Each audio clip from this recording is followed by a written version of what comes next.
Hey good people, welcome back to the channel. I'm doing back-to-back three videos rather, two reviews and one of this early morning thoughts and morning talk.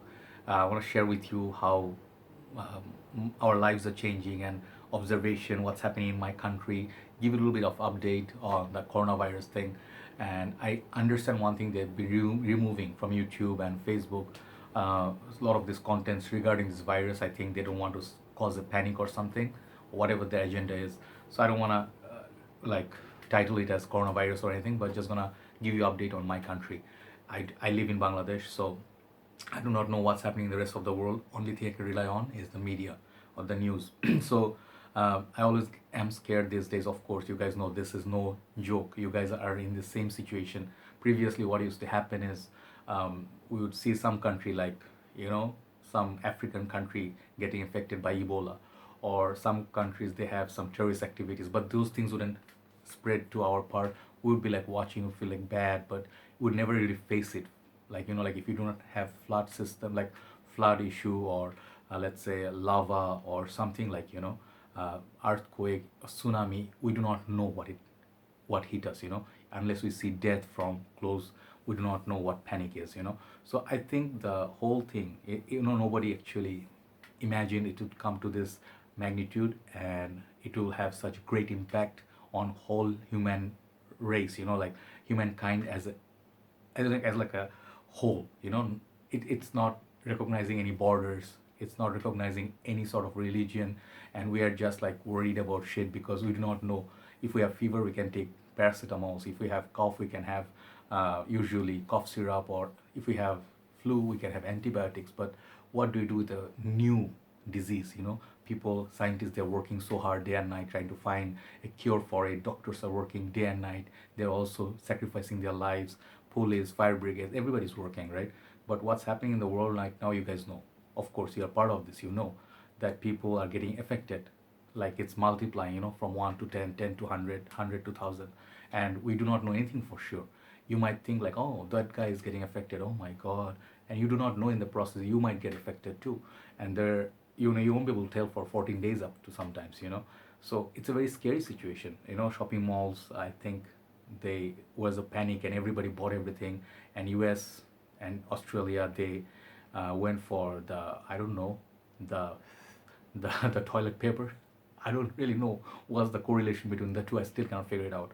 But every country has some special species. Like we also have here. Like at first, the government didn't shut down the airports, or they didn't have that much quarantine, whatever. So people got in here from Italy, Qatar, a lot of these countries, and they started affecting other people. People started falling sick. So now they realize they are going to close down everything from yesterday. Army is deployed. So we basically, of course, we cannot tell who's going to be affected, who's going to be not, like, and who's sick. We cannot tell. So people are in public pretty much. They have no clue. They think this is a simple thing. It's like a normal flu. So it's weird. Like none of us died before, so we do not know how it feels like to die. So of course someday we're supposed to die. So we cannot stop it. If it's supposed to be this way, it's meant to be this way, right? We cannot fight it. We cannot battle it. But I think we have to be cautious, be worried, be fearful, but at the same time, we should also try to uh, understand few things, right? The first of all, the coronavirus is like the death rate. It's not as much as the affected people rate. Like people eventually recover from it. If your immune system is good, you're gonna be like cured, and then you after a while quarantine, you'll be okay, high likely. If you're bad luck, or if god forbids something happens, older people are more at risk. You guys know this. So keep washing your hands, do the drill. You guys know, like we have to take our chances. If we take precaution, maybe we have better chances. But I think we have to look forward also, because how it affects our life. Like say we work, people who work every day to make a earning living, small business people, or people who work and then run families, how it affects. I think many people in USA, they lost their jobs. Homeless people, they used to get food, like the beggars here and there, they used to get money. Or even the transportation workers, like our country got trishaws, uh, taxis and stuff. So these people are running out of business. And even animals are on the streets, they are hungry, they're looking for food. So it has great impact. Imagine like just a small bit of world, they have this like audacious sort of eating behavior, eating all of crap food, and because of that, today we are suffering everywhere. It's just a shame. But what you gonna do? You get mad. You can get mad for people being senseless and going out in public instead of staying quarantine and getting others sick too.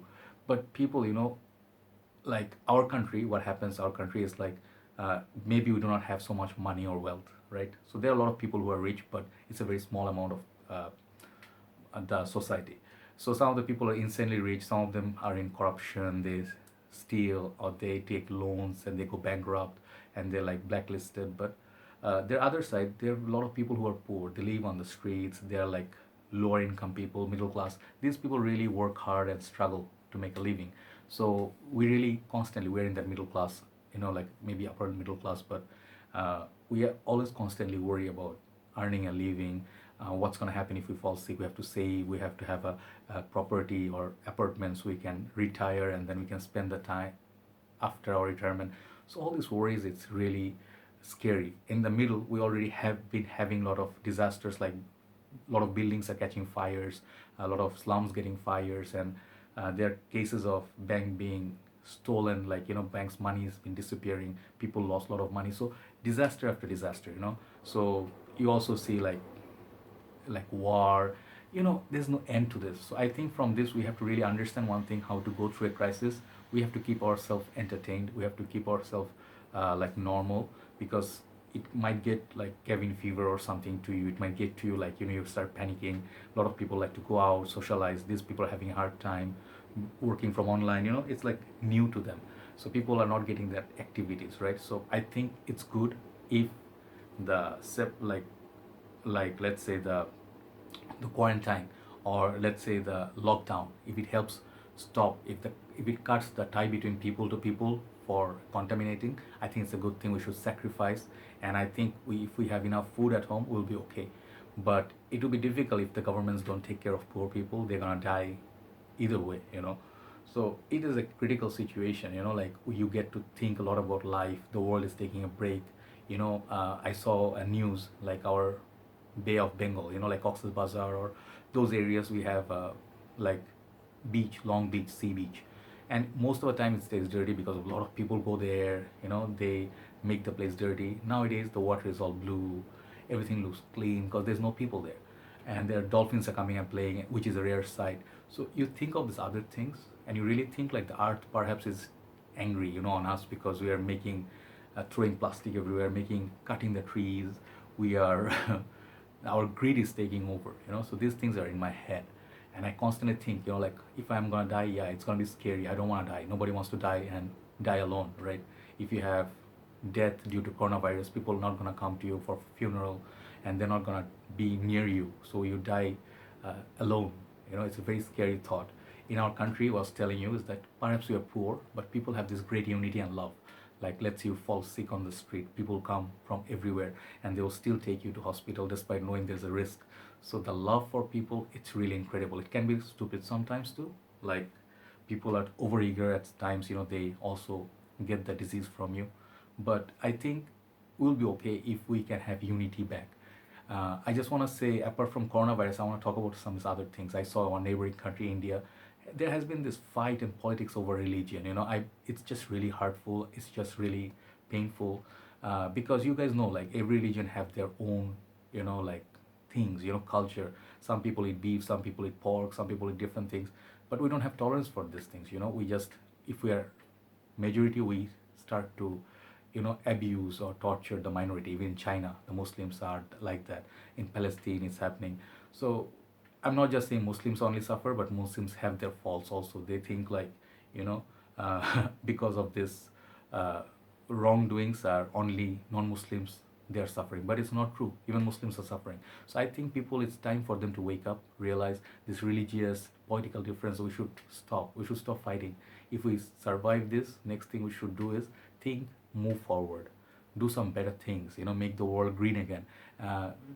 Like bring back honesty, bring back life. At this time really makes me sick. A lot of people are making business out of the situation, increasing the price of food items, medicine, masks. It's happening in Bangladesh, and they're doing to our own people. So if we are like that, we are supposed to suffer as a nation, everywhere. So there's this philosophical side, and at the same time we have our bad selfish side as well. I think these are things we should ponder upon, and we should look at ourselves where we're doing wrong. If we're doing dishonest living, we should try to perhaps change it and appreciate what we get in life more and more. If we get running water every day, many people do not have access to water. Okay, I mean, in the many part of the world, they cannot drink, they cannot wash themselves. Some people have problem with, like, there's no gas, you cannot cook. So basic things many people are missing. One last thing I want to say. I saw somewhere a video, like, this transgender person in Pakistan, I think.